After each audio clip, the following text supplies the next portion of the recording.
जब दुनिया United state और ईरान के टेंशन पर फोकस कर रही थी, तब एक ऐसा अटैक हुआ जिसने साइलेंटली ग्लोबल ऑयल सप्लाई को झटका दे दिया।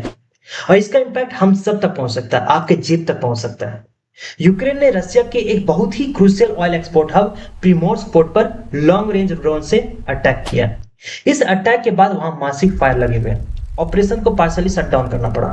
अब ये समझना बहुत ही जरूरी है कि ये कोई रैंडम टारगेट नहीं था। प्रीमोर्स पोर्ट डेली 1 मिलियन बैरल से ज्यादा ऑयल हैंडल करता है, यानी रशिया की इकोनॉमी के लिए एक मेजर रेवेन्यू सोर्स है।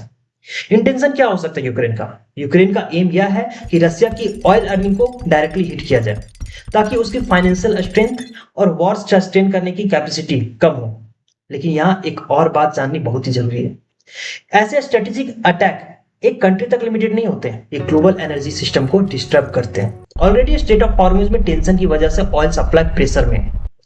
अब अगर रशिया की एक्सपोर्ट भी डिसरप्ट होते हैं तो ग्लोबल ऑयल सप्लाई और टाइट हो जाएगी, और इससे ऑयल और महंगा हो सकता है। और जब ऑयल महंगा होगा तो पेट्रोल डीजल सबके दाम बढ़ेंगे, ट्रांसपोर्ट कॉस्ट हाई होगा, धीरे धीरे हर चीज खाने से लेकर डेली यूज आइटम सब महंगी हो जाती है। इसलिए ऐसे ग्लोबल इवेंट को इग्नोर नहीं किया जा सकता। आपको क्या लगता है, यूक्रेन ने क्या किया? सही किया इस टाइम पे अटैक करके, या गलत किया?